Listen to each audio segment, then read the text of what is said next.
Let me see your phone. Can I see? The museum is dedicated to celebrating the stories of the more than 3,500 service members with the awarded the nation's highest honor. The opening coincides with National Medical Honor Day. Museum CEO Chris Cassidy says the facility is unlike any other military or museum.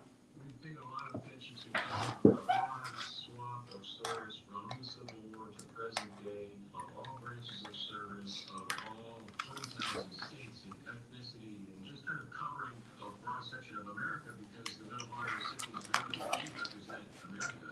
Arkansas was Level 2 Medal of Honor recipient John Hanley, who received the medal for his actions in Vietnam. Hanley was the first living Black Marine to receive the medal. He died in 2022. Tomorrow is the 160th anniversary of the day the first Medal of Honor was awarded. Only 61 recipients are still living. Cassidy says the museum will be a place where the public can interact with those heroes. In the ensuing weeks and months, we have several programs that we'll put on in the museum where folks can come and listen to their stories live and ask the Medal of Honor recipients questions in person. The $290 million structure has classrooms and spaces for meetings, memorials, and ceremonies. For your trust, Arkansas News Service, under trust indicators and publicnewsservice.org. Hey, listeners, this is Wade Bradford at KABF. We are a non-commercial, listener-supported radio station. We are able to stay on the air and offer unique programming because listeners like you become members and pledge $5, $10, or $20 every month to support us. This is the month to become a KBF member. Go on our website, kbf.org, and sign up today. We're not too proud to beg. We need you and we are you. Please support us now. Justin Howe, Mitchell Vaughn, and Denise are singing Walk Away.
Yes, this is Community Voices live right here at KABF 88.3 FM, where we are the voice of the people, coming in live with George Foreman's favorite song. We're going to be talking about that in just a moment. But first, I want to let you know you are on with the girl, the Reverend Doctor. You can call me Denise. I'm your host for today. And live in studio is the pastor, Toney Orr.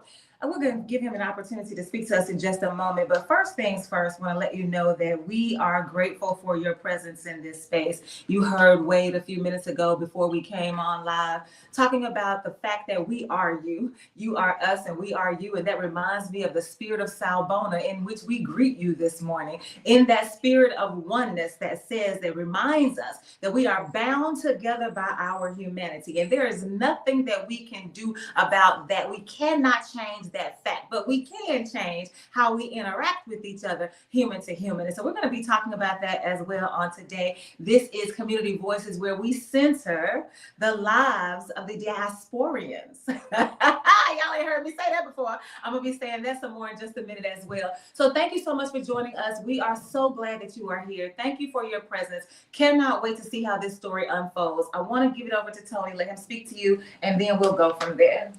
Good morning, everyone. It's a beautiful day today.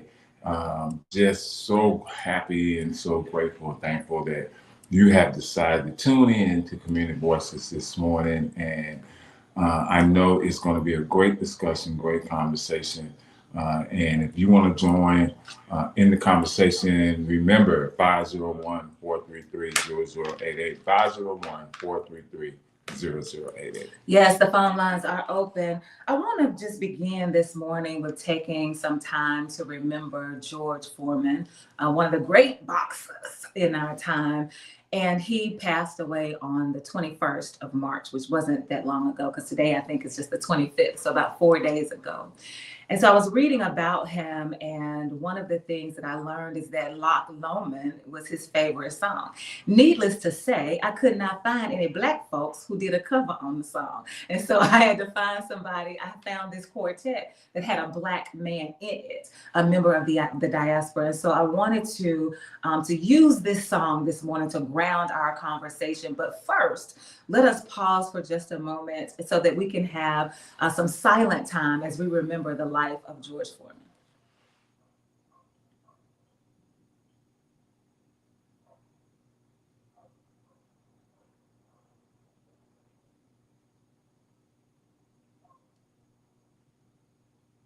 Thank you for that. So George Foreman, when I looked up his favorite song and it said Loch Lomond, I had never, ever heard of the word before. The word loch means lake. And this is a lake in Scotland. And George Foreman always wanted to go to Scotland. I don't know why, but that's where he wanted to go. And I don't know if he ever made it. But when I looked up Loch Lomond to see, to just imagine what it would be like to be there, it's absolutely beautiful. It's absolutely stunning. Like, just looking at the pictures, I'm like, I see why you want to go. As a matter of fact, I might want to go based on what I was looking at. But I wanted to know, like, why this song? Like, what is it about this song? And so this song, Loch Lomond, is about two soldiers. One of them is a king and one of them is a warrior. And the soldiers are fighting in this war during this time of uprising. They are following this prince, Charlie. They're following him because he the Scots are battling against Great Britain. And so they're in the midst. This is the last one. This song comes as the last one of the uprisings, and it's in 1745. And so the song is about these soldiers that are fighting, and they realize that the way that it goes, this is a folk's tale. So the way that it goes, only one of them is going to be set free, and the other one is going to die.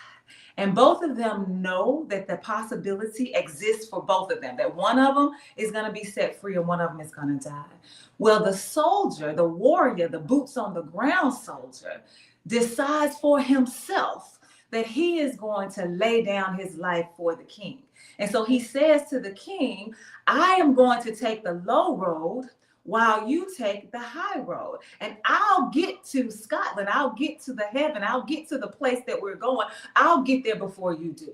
So this is what he does. He talks about laying down his life on purpose for the king. The low road means, when I take the low road, that's what it means. It means that I know that this road is my soul, the road my soul is going to take. My body can't take it because I'm going to die, and I know that. But my soul is going to journey on, and I'm going to make it to the end before you do. So you go ahead and take the high road. I will gladly offer up myself to you, oh dear king. Now that is the version, like the original kind of version, interpretation of the song.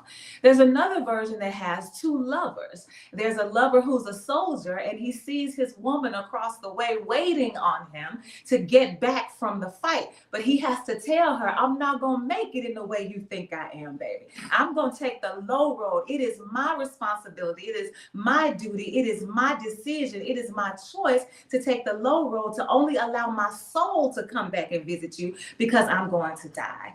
And so I was fascinated by this song. Like, George Foreman, like, what are you saying to us about this song, about these two roads that people are able to take? And the fact that even though some people would say, I bet you I wouldn't take the low road, somebody else feels like it's an honor to put my body on the line. It's an honor to make the choice to have full autonomy over my body and make the decision about my own destiny and my own fate. I am willing to do this. What are you saying to us, George Foreman? I was asking him, and I feel like he said to me, well, think about what's happening in the world today.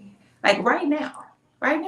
This song was written in 1745 about high roads and low roads. But in 2025, we have a system that believes in high roads and low roads. That there are certain people that belong in a certain space that other people can't go. And the people that can't go, who are denied access, you could go, but you're denied access. The expectation is that you just recognize that this low road is going to lead to your death. So go ahead and just accept that this is your fate. Go ahead and understand that you will never get out of this system, this caste system that you are in. So you might as well make the best of it. So just make some choices. Make some choices to do what you got to do, to deal with what you got to deal with, because we have set up this system on purpose so that only certain people will take the high road and other people will take the low road. And so I want us to think about that. I'm grounding us in that conversation from George Foreman from his favorite song, Loch Lomond, along with our EJI tidbit that I chose to talk about today.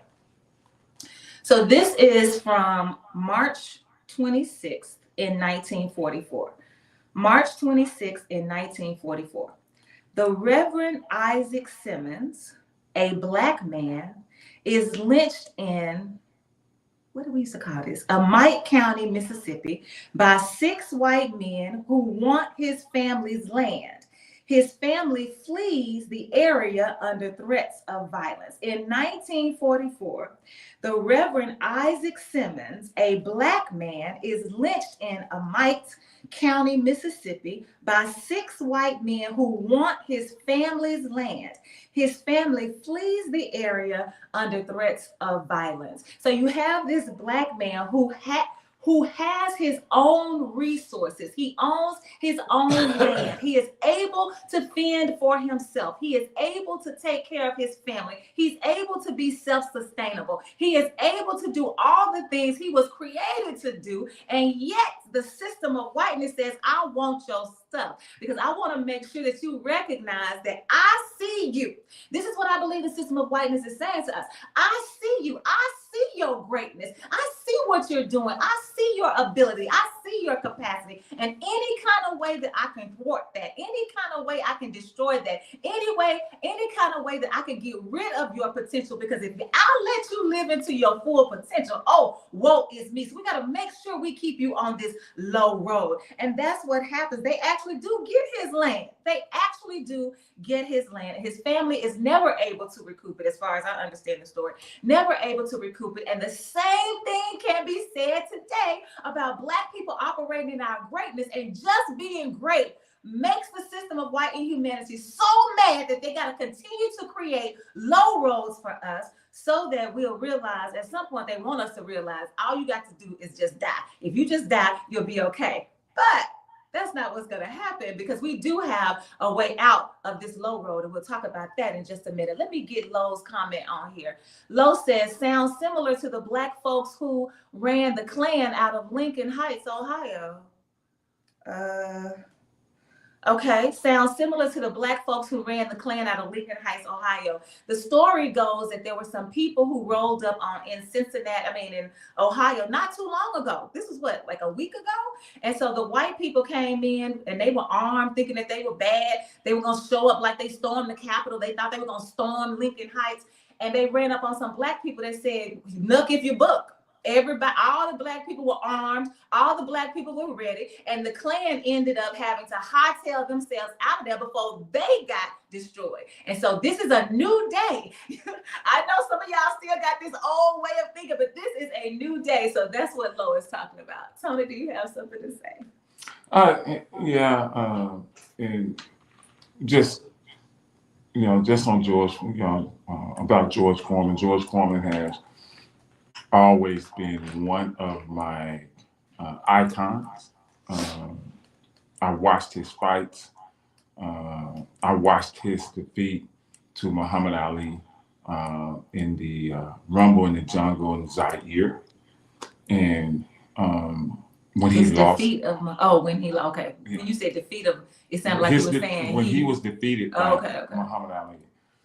And after that defeat, there was this push. So many people were like, George Foreman was washed up, he should quit. But George Foreman reinvented himself in so many different ways.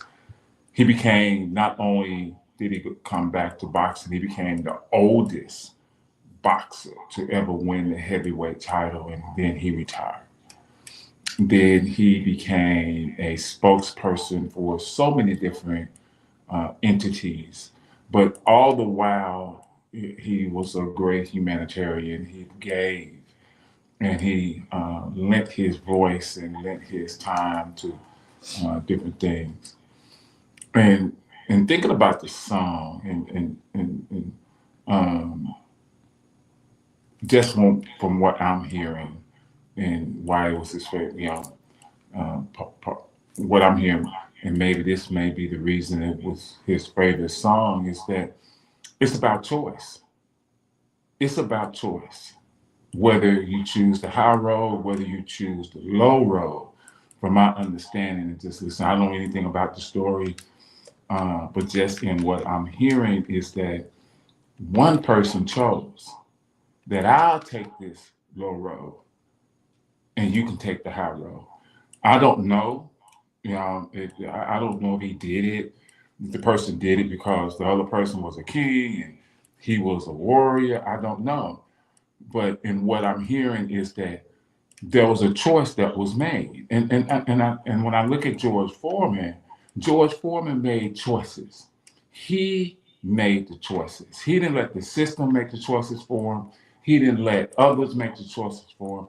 He made his own choices, no matter where those choices led to. Whether it led him to fight Muhammad Ali in Africa, whether it led him to become a spokesperson, whether it led him back to the ring to become heavyweight champion. He made those choices. And I think sometimes we have to understand that we have the choice to do some things. We have the choice to get out of the system or stay in the system. We have the choice to fight to change the system. We have that choice. And it depending on that choice that you make is how the road is going to end up sometimes. Not all the time, but sometimes it's that choice. And so when we think about the low road and the high road, and for the purposes of this conversation that I'm offering up to you for your consideration today, is that when we take the low road, it is absolutely your choice, but you have to understand, wait a minute, here's Lo responding to you, Tony. He said, live free or die trying. Live free or die trying. 50 Cent. And so the low road, it is absolutely your choice to take. And you have to understand that in order for you to, if you choose to take the low road, you are choosing death. That is what the low road is in this song. That's what it means. You are choosing death on purpose. And I am asking us to consider the low road, to choose death on purpose. Death to what? Death to this system. To say, I'm no longer going to be a part of you. I'm no longer going to depend on you. I'm no longer going to consider you how the place where I get my validation or my affirmation. I'm not even looking to you for financial resources. I'm not even looking to you for my 40 acres and a mule. I'm not looking to you for anything. I died to you. I'm through with you. I'm gone from you. And my soul can live in the place where it belongs. And that's on our own land where we are operating within our own system. That's the high road that we choose to take, to live outside of the system. That's what I'm asking you to consider on this morning. Caller, you're live on the air, KABF. Oh. Call us back. Call, I need you to cut your radio down. Maybe turn your phone off. There's a lot of things I need you to do with your technology so that we'll be able to hear you. Right now, we can't hear you. And so that's what I'm asking you to do, is because when I think about the low road that this world has created for us, especially those of us who are Black, especially those of us who are members of the diaspora. If we are members of the diaspora, that means that we are Diasporians. And so for those of us who are Diasporians, then the low road means that you have nothing. The low road means that you are nothing. The low road means that I have created the system to remind you that you are nothing. That's what the world has set up for us. But I'm asking us to say, wait a minute, I do have choice. I can exercise choice. I can die to this system and live outside of it and be free. Caller, you're live on the air, KABF at 8.3 FM. Thanks for calling. Yes, can you hear me? I can. I'm more or less on the low road. To me, the low road is not the way to go. I think once you exercise your divine right to not to support wickedness, and if you, as a person, a preacher, or anybody that's taking this attitude, then you are supporting a system that oppresses all over the world. And I think somebody needs to reevaluate being accepted with all the crime and different things going on, because we have a price to pay for that. And that's all I have to say. Thank you, caller. I appreciate your call. So again, let me define the low road that I'm asking you to take. The low road is about choice, choosing to no longer participate in the system that we are all complicit in by virtue of being born into it. Some of us are still opting in on purpose for whatever reason. Others of us have decided we are going to opt out. So we're going to take the road that says, I choose to no longer be a part of you. I choose to no longer have anything to do with you, because those of us, the reason I'm calling it the low road is because the world has set it up so that we, members of the diaspora in particular, but also poor people, also people who are disabled, there are a lot of people that fall, also people who are immigrant, that they have called us low. But what you don't understand about the people that you are calling low, what you don't understand is that we see through your rhetoric. You're only calling us low so that we can believe your lie, because if we believe your lie, we won't live into our greatness. But I recognize my greatness. I know that I am great. So while you over here calling yourself king, we are actually doing the work of living free. And that means being able to separate ourselves from you, even if it means dying to the system. What does that mean to die? To say, I don't want your job. I don't want your resources. I don't want your opportunities. I don't want your membership to the club. I don't want anything that you have to offer. I don't want you to look at me through your gaze and tell me what my hair is supposed to look like, how big my body's supposed to be, or how. I don't need anything from you. I am separating myself from it, because my soul, the low road allows your soul to be free. And if my soul is free, then I can live into what I was created to be. And so that's how I am defining the low road this morning and asking you to consider it. Why? Because this is what happened to me last week. I was looking at CNN. I scrolled through CNN. I'm looking at the highlights. I click on the favorite. Y'all better look. If y'all see something, y'all better save it. Because if you don't save it, it's gonna be gone. Because they will scrub those articles. But it said that it was talking about the first African. They were naming this woman the first African to be elected to the position of president of the International Olympic Committee. I saw the name at the top, but I didn't think much about it until I read that she's the first African. So when I read that she's the first African, I went back up to look at her face and to see her name. This is Kirsty Lee Coventry. If you look at her face, there's no way that you would think that she is African, because we have been conditioned to believe that Africans are melanated, deeply melanated most of the time. And so this woman she absolutely has white passing privilege. No doubt about it. You could assume she is white all day long. And so I said, wait a minute. So now y'all done made Africans white? Now don't get me wrong. I know that there are white Africans, but the way that the world has conditioned us, if you want to put a dark face on something that's not good. You want to put a dark face on something that you're supposed to be against. You want to put a dark face on something so that the world can continue to perpetuate its campaign of anti-blackness. So that's what you want to do. But now with this white woman, you say, oh, she's the first African. Like, wait a minute. So you're changing the face of Africans, which is fine. Like I said, we should have been inclusive all along, because it's been white Africans all along. But that's not what you said, sir, at first. Now you want to put a white face on it. Why do you want to put a white face on it now? Because you are intent on erasing members of the diaspora. You are intent on erasing. You are trying to eradicate. You are trying to destroy our existence. That's what you're trying to do. Not just with this woman, though. She's the one that made me think about it. But let's talk about what's been happening. When you talk about the push against DEI and all of the work to make sure we dismantle that system of including race in the conversation, because the conversation always needs to include race. But you don't want us to talk about race anymore. So now you've dismantled DEI.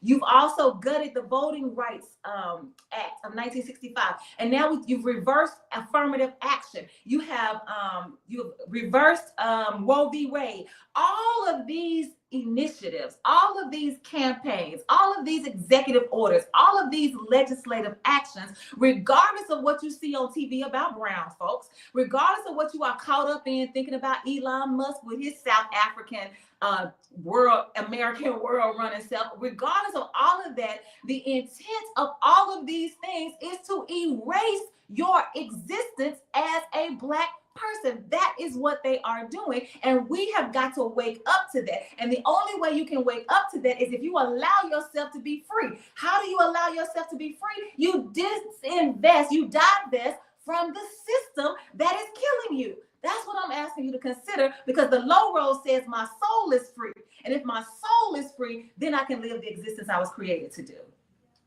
I didn't know if you were going to say something. I think sometimes one of the biggest setbacks for a lot of people is that they don't understand what freedom really is. They don't understand what it means for their soul to be free, or for themselves to be free. And I think that goes back to systems. Because the one thing about any system, especially systems that include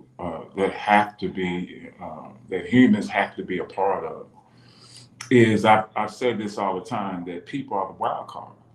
And I think a lot of people, in choosing whether it's the low road, whether it's high road, or making decisions about their freedom, their life, their investment, however they want to look at it, is that you have this system here, and then you have this system over here.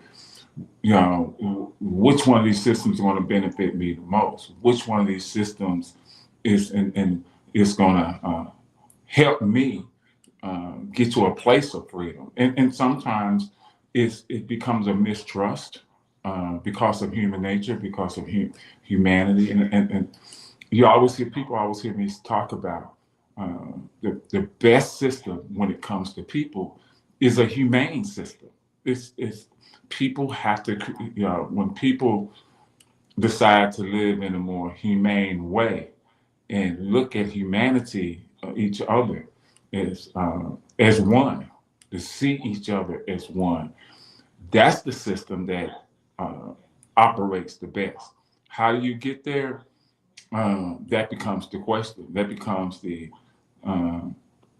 the thought process. How do we get there? How do we um, understand that and operate in it? Well, this country is not trying to get there. Okay, this country is not interested in being humane, and that has been the case since since the inception of this country. We are rooted and grounded in humanity, and nothing about that has changed. So I am not waiting for this world to decide it's going to be inhumane, because not only has it shown us that it has no intention of being inhumane, it continues to do so right now in 2025. Let me get this comment from Deidre. The United States brought freedom to Iraq, Palestine, Afghanistan, Vietnam, etc. The truth is that freedom is also a construct which you have to define. You have to define and live. Ooh, I didn't read that right. I need my glasses. Let me say this again. The United States brought freedom to Iraq, Palestine, Afghanistan, Vietnam, etc. The truth is that freedom is also a construct which you have to live and define for yourselves. Okay. Let me ask you, Toney, you said there are two systems, and what you have to do is decide which system benefits you the most. So which two systems are you talking about when you said that just now? So you were talking about divesting from this system. So if you divest from this system here that's operating here in the United States, here in this country, and you create your own system, so if you operate in that system, it's still going to have people as a focal point. Just like in this system that's operating right now, it has people as the focal point. The one that we're living in now does not care about humanity. Well, then people is not the focus then. Huh? If it doesn't care about humanity, then people are not the focus. No, the people who are running it are people. They're running it, because any system that's dealing with humans, or humans going to have to run it. Yeah, but you said the focal point of the system is people. Like they're concerned about people. Okay, so let me put it this way. Let me say it this way. Yes, the focal point is people, but it's in how you treat people. It's how you're capitalizing on people. So in this system, there are the people who are running the system that is being ran now is operating on the oppression of other people. That's their thing.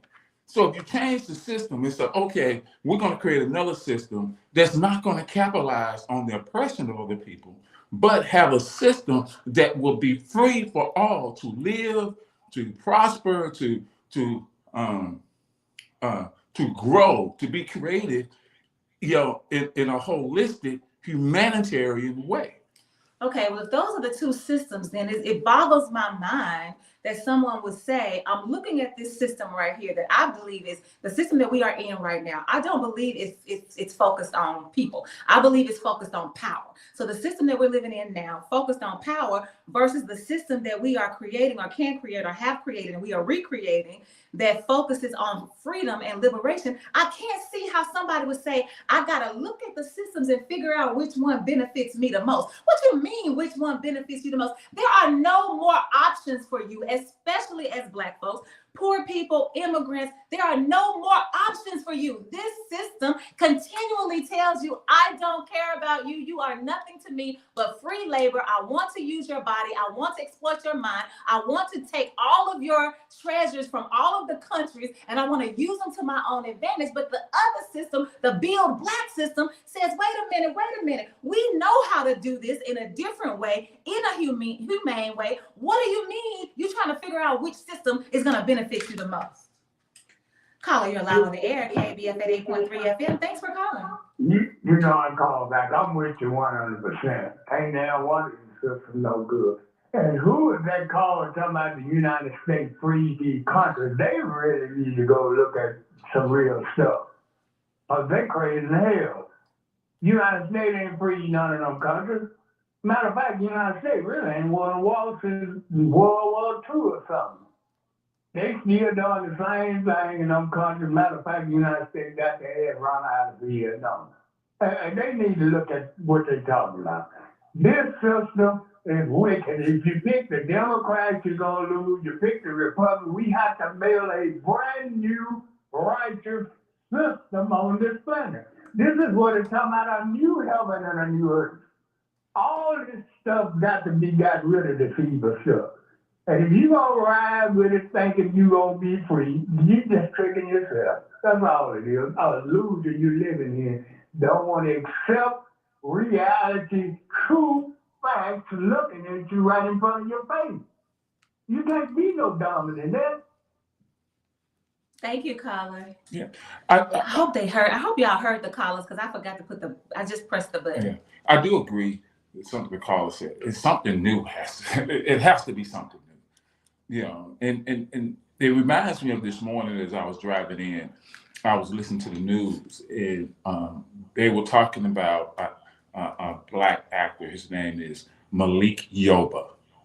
You know, I forget what show he used to be on, but he is, you know, he's a prominent black actor, and he said this. They hadn't come. He said this that. Hold on just a minute, Thomas, since you haven't told us what he said yet. Caller, you're live on the air at KABF 88.3 FM. Thanks for calling. You're more than welcome. Very briefly, good morning, Sister Denise, Brother Toney, to your listeners and those on the web.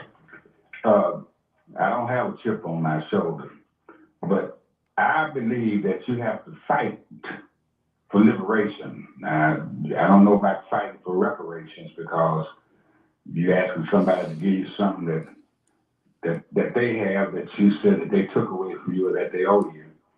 And that might take the court process.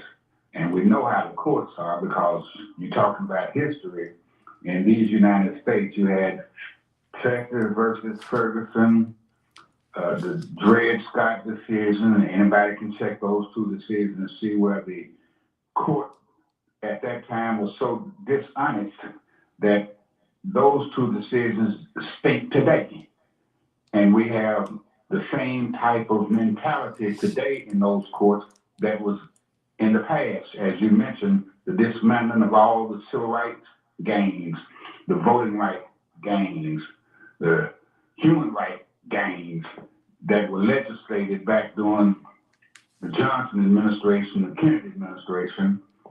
And now all of a sudden, all of those rights have been taken away. Everything from dismantling voting precincts where the majority of black folks have been diluted with their voting power and things like that. It's not subtle anymore. It's right in your face. So we know who we're dealing with. When we know who we're dealing with, and you mentioned how they systematically lynch, take away the properties of folks, we know we got to fight. Like I said, I don't have a chip on my shoulder, but I know if I don't fight, that I'm going to get devoured by the devil. It's just going to take me out.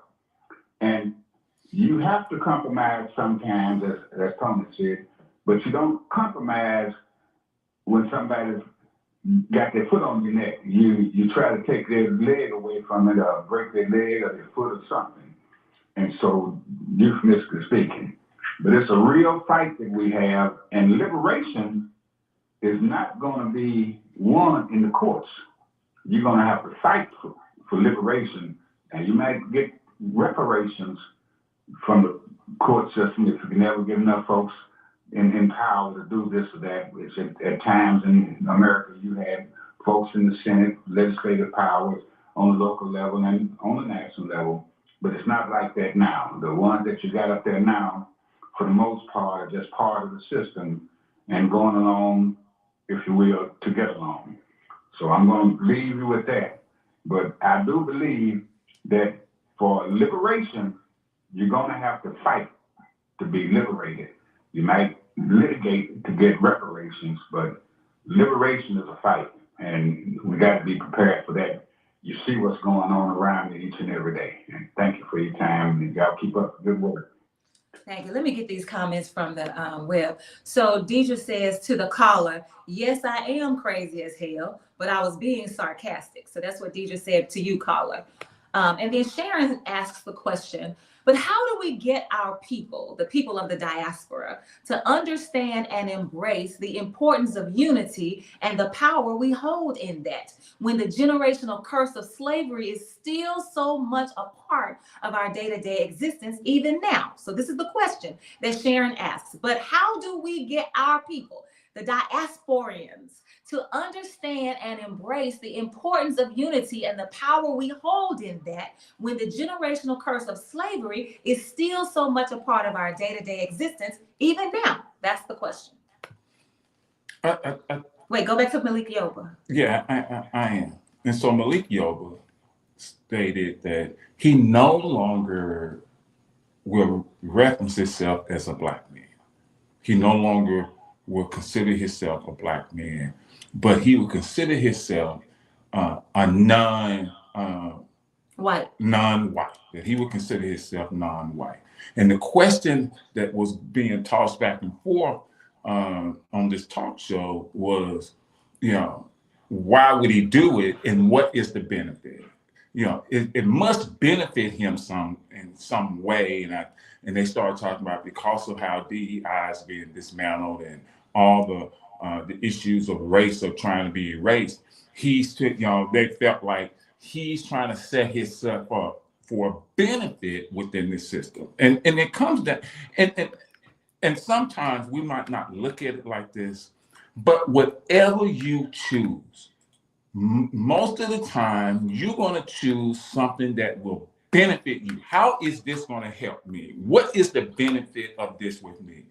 And there are some people, going back to the unity, going back to how do we get people to understand something? How do you get poor people? How do you get black people to understand? Somewhere, somehow, there are people who believe there's a benefit in this, even though I'm being oppressed, even though all this is going on, even though I'm losing out, even though I got a foot on my neck, I still think there's something I can benefit from. I can get something out of this that's going to help me. And over here, when people start looking at, okay, we're going to create a new system. How's this new system going to benefit me? What am I going to get out of it? And that's a hard, I can sit here and say, well, that's crazy, or, it's really no choice. But when you start looking at people and whatever their ideas of benefit or freedom or whatever, that becomes the wild card. Is how do people start to look at, if I divest from over here, come over here, there's a benefit over here for me. There's a benefit for me to grow. There's a benefit, even though, like they said, even though I may have been here, and it seems like I'm looking for something here. What I'm looking for, I can find it over here in the divestment of this. Okay, so let me just be clear about Bill Black. If you're considering Bill Black, where we're talking about living outside of the system. Oh, and thanks to those of you who, when you talk to me, you asked me how Bill Black is going. It's going well. We are up and running. So those of you, if you are considering Bill Black and you are looking at it in the same way you're looking at this system, if you're saying, oh, well, this is the system that we have right now, white inhumanity, we're just going to build another system that's functioning the same way. So it's just gonna not oppress people, but it's functioning the same way in terms of you're gonna have some benefits. You can get something out of it that you can use for yourself. If that's how you're looking at it, then Bill Black is not for you, because that's not how it's designed. We are not recreating a system where we say, oh, okay, it's the same system. It's just that black people are in charge. So you can still get rich. You can still have your house. That's not what we are doing at all. So if that's the way that you are looking at it, I need to make sure we're clear on that. And then to put this at what Lo says, there has to be a rebirth of the mind, body, and soul. Why do we black folks take our time, talent, and treasure, money, to build up somebody else's dream instead of our own? Caller, you're live on the air, KABF at 8.3 FM. Thanks for calling. Good morning. Morning. Caller? Good morning. Good morning. I can't hear you. We can hear you. You can hear me? Yes. Yes. Okay. I wanted to make a comment what you said, like how you get people to unite, and also the fact about generational slavery. I was looking at an article on YouTube concerning that, and the damage that has been done to black people generations ago. Whatever the father did or what happened to us during slavery, that can extend from generation to generation to generation. The damage is there, but the damage can be undone, you know. But there's another thing that this has something to do with the Genesis. I forgot the exact name of it, but if it's not treated or looked upon, you know, psychologically, then it can go with generations up to 13 generations, you know. So we have to undo what has been done, you know, and that's all I wanted to say. Okay, thank you. Thank you, Colin. And so let me get this comment in from Deidre. There are no more options. There is nothing good that is going to happen in the present system. There are no more options. There's nothing good that's going to happen in the present system. I feel like that goes along with what the caller is saying. The caller is saying, listen, we are dealing with this, we are dealing with the vestiges of chattel enslavement, slavery. We are still dealing with it today. And in order for us to live free, in order for us to be liberated, we've got to undo the harm that slavery has caused. And so going back to what Ezekiel said, well, if we want to be free, if we want to fight, then if we want to be free, we have to fight. And I got to get your leg off my neck. Like, that's part of the fight. But what I'm offering to you, especially through Bill Black, is to understand that we are not fighting this system. That is not our goal at all. You can't fight. You can't put your knee on my neck if my neck ain't there.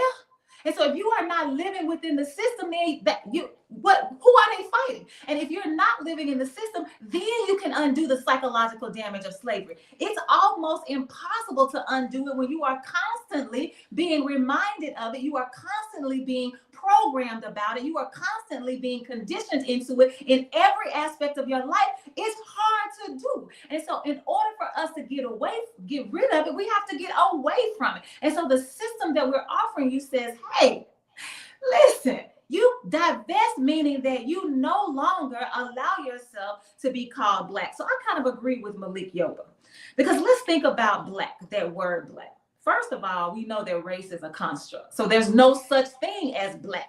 So if he says, don't call me Black, I'm like, okay, because there's no such thing as Black. But what has the system of white inhumanity done with the word Black? It has given us that name. I don't know where the name came from, but I think they gave it to us, given us that name, and it has defined us by it. And so we are living into, as Black people, their definition of who we are. And so they created this Blackness. They created this, you a Black person. And then they say, well, Black people are poor, and Black people are lazy, and Black people are uneducated, and Black people are dull, and Black people are this, and Black people are that. They got a higher tolerance for pain. Black, Black, Black. But when we say, no, I'm not Black. Don't call me Black. You can call me non-white. You can call me, I am a member of the diaspora. I am a Diasporian. So when you think about all of us that have been scattered across this land because of slavery, you cannot put us in one category. We are not a monolith. You cannot define the whole of who we are. And so I agree with Malik Yoba in saying, listen, why am I going to live into somebody else's definition of me? And why do I want to hold on to that title so badly when I know it's something that they made up, and they made it up to oppress me? That's why you have, when you write a grant, anytime you ask for money from the government, they want to know your demographics. Why? They want to make sure they know. They count all the Black people. They count all the Hispanic people. They're doing it on purpose because they're going to choose how to respond to you based on your demographics. They want to know your zip code. Why? Because depending on your zip code, that's how we're going to respond to you. They want to know where your school is, what neighborhood you live in. Why? Because wherever the Black people are, we're going to respond to you based on how we have labeled you, because when we name something, we have power over it. So I'm with Malik Yoba, and I don't think he's trying to have any benefit. I think he's trying to get us to free our minds so that our butts will follow, like Kenyon Lowe said on here. I didn't put it up there, but he said it on here somewhere. Oh, I thought you were about to say something. And so this is what I want us to consider. There is a way out of this system. And it is just like Roberta Flack said to us, was that last week, when she said, all you got to do is wake up in the morning and say bye. That's all you have to do. Because once you make your mind up to no longer be complicit. You will begin to take the steps to realize, to manifest what it is that you want to see and what it is that you say. So all you have to do is say it. All you have to do is see it. All you have to do is believe that it is possible and then go for it. That's what we tell our children all the time. We say it all the time. Whatever you put your mind to, you can do. Well, why is that? Is that just a cliche that we say to the children? Or we used to say, if you see it, you can achieve it. We used to say all these things to children. So why is it now as adults, it's difficult to say, listen, I don't want to live in a world, in a system where I am oppressed because I am Black. They call me Black. I don't want to live in a world where I am constantly being denied access, opportunities, rights, freedom, liberation. I don't want to live being surveilled all the time. I don't want to live under the threat of violence. I don't want to live in fear. I don't want to live like this. You don't have to. The real question is, going back to something Toney said about the benefits, the real question is, when I said the low road is allowing your soul to be free, the real question is, how much is your soul worth? Because many of you have decided that your soul is worth your salary. So if you make 6 figures, girl, I ain't finna leave my job because the 6 figures are worth more than your free soul. Let's just tell the truth about it. Because when you come into the system of Bill Black, it's not about one person getting to the point where they make 6 figures and somebody else over here making minimum wage, which is not even enough for them to have a place over their head. There is nowhere that you can live in the United States where if you make a minimum wage, you can afford a 2-bedroom apartment.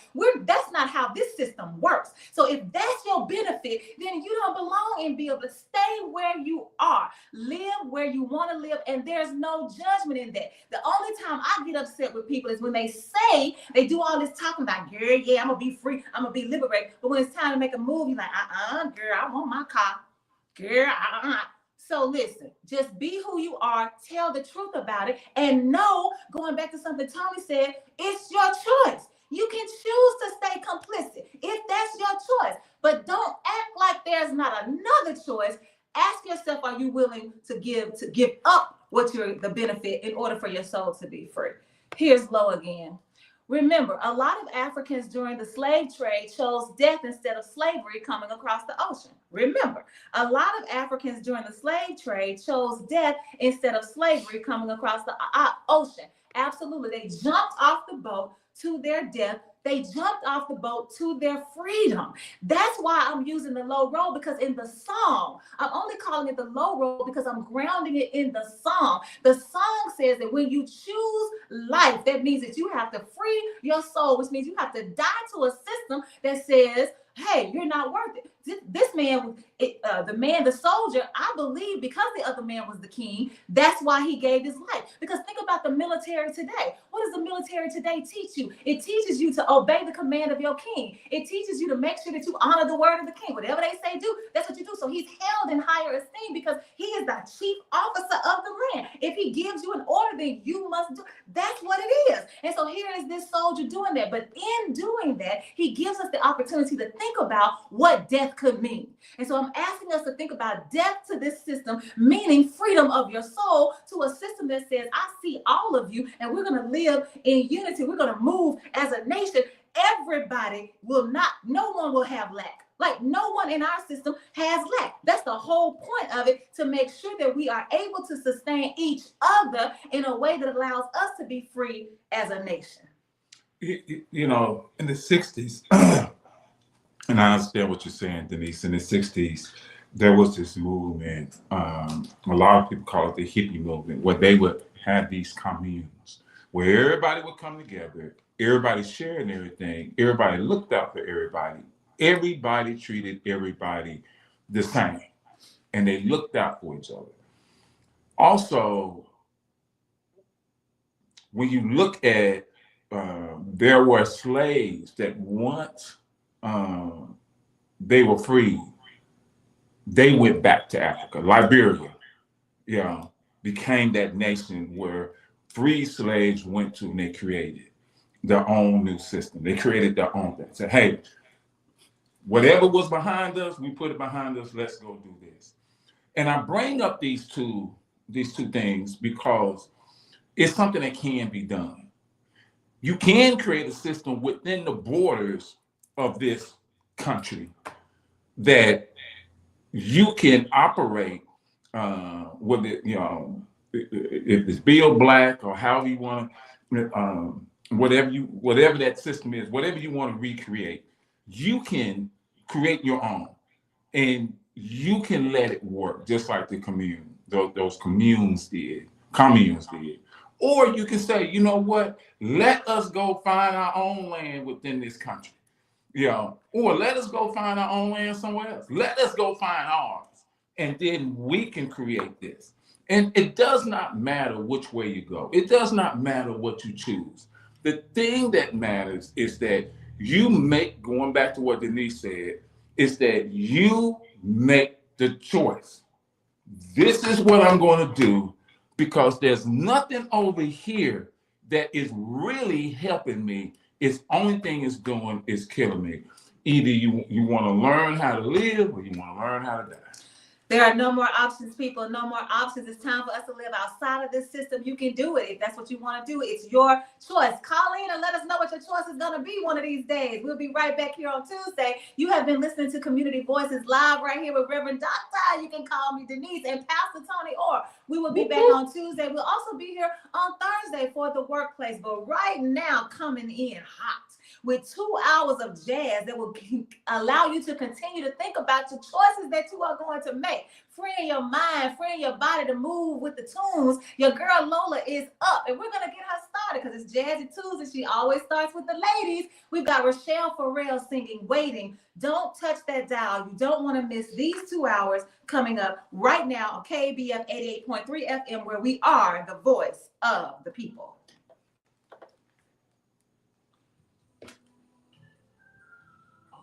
Girl, you getting good. Ooh, go ahead.